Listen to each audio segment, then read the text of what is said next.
La Gemara Brachot nous raconte une discussion qu'il y avait entre Brouria, la fameuse épouse de Rabbi Meir, une géante de la Torah. Rabbi Meir consultait avec elle tous les sujets de la vie ainsi que tous les sujets du Talmud. Et la Gemara nous raconte qu'un individu pose la question à Brouria. Le prophète Ishayahu dit, dans le chapitre 54, qui est l'Haftara de cette semaine, ainsi là que l'Haftara de la Parashat Noach. Et là, le prophète nous dit la chose suivante. Rami Akara lo yalada. Réjouis-toi, femme stérile qui n'a point enfanté. Pitririna betsaali lo chala. Fais éclater ton allégresse et chante, toi qui n'as pas été en mal d'enfant. Kirabim bnei shomema, car plus nombreux seront les enfants de la femme délaissée que de la femme mariée. Amar Hashem, dit Dieu. Il pose la question à Brouria en disant, je ne comprends pas ce que le prophète nous dit, que la femme stérile réjouit de quoi puisqu'elle n'a pas enfanté? Quelle femme peut réjouir du fait qu'elle n'a pas enfanté? Tu lui consoles pourquoi qu'elle n'a pas eu les douleurs de l'accouchement? Quelle femme ne serait pas prête à souffrir les douleurs d'accouchement pour mériter et enfanter? C'est quoi ce message que le prophète nous dit? Il dit d'une manière moqueuse. Il se moque du prophète Chas v'Shalom. Et Brouria de lui répondre, nous dit la Gemara. Toi, Shatia, imbécile, pourquoi tu lis pas la fin du pasouk? Dans la fin du pasouk, il est dit Kirabim bnei shomem amnei be'ula. Nombreux, bien plus nombreux seront les enfants qui n'ont pas enfanté que cette femme qui a enfanté. Et elle lui explique.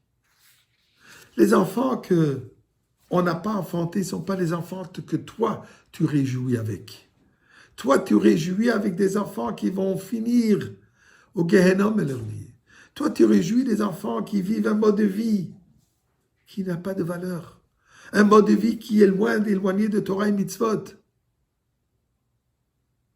C'est vrai que présentement, ils réjouissent. Présentement, ils ont tout le succès. Mais regarde à long terme, ça n'a pas de futur.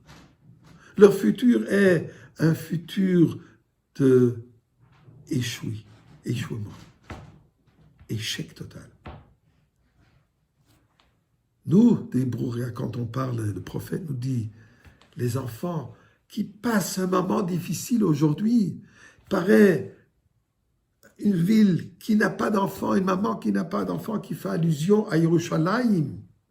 Yerushalayim qui se trouve déserté au temps de l'exil. Effectivement, dans tes yeux, ça te paraît déserté. Mais en réalité, c'est ça la beauté de quoi il parviendra. La lumière qui sortira de ce désert, de cette obscurité, elle est tellement supérieure à ce que toi tu bénéficies aujourd'hui. Et c'est ça ce que le prophète nous dit. Rani, réjouis-toi. Même que présentement ça paraît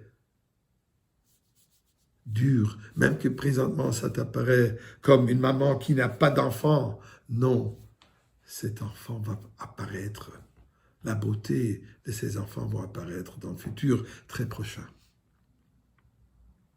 Et pour cela, nous lisons ça Parashat Noach et Parashat avant les fêtes, la 5e Parashat des semaines de consolation. Pour nous dire, Dieu nous dit, tel que j'ai promis à Noach que je n'amènerai plus jamais un déluge, puisque le monde serait nettoyé. Le déluge était un nettoyage, une purification du monde. De la même manière, cet exil aussi, tout cela n'est qu'une préparation pour le futur absolu, par le travail, par la transformation, par la lumière que nous amenons dans cette obscurité. C'est ça le but de tout cet exil. C'est ça le but de l'obscurité dans laquelle nous passons. C'est ça le but de tous les défis que nous avons présentement. Et les difficultés, tout cela nous dit, réjouis maintenant, puisque la lumière qui en sortira de cela sera extraordinaire. Les enfants, le peuple qui va réjouir sur cette ville de Yerushalayim, la ville de perfection, la ville de paix, est très proche. Et Dieu dit, Berega katon azaftich, un court instant je t'ai délaissé, au barachamim gedolim akaptzer. Et avec grande miséricorde et avec grande tendresse, je vais te recueillir.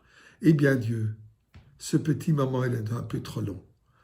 On te supplie, amène-nous déjà ce que tu nous as promis, la Géoula. On est prêt aujourd'hui à allumer les bougies à Yerushalayim, les bougies de Shabbat à 6h28 et à Montréal à 7h20. Mais on veut tous les allumer à Yerushalayim. On peut encore arriver à temps, même avant Shabbat. Et qu'on voit les lumières de Yerushalayim, les lumières de Shabbat, une grande flamme de réjouissance et de rédemption. Shabbat Shalom.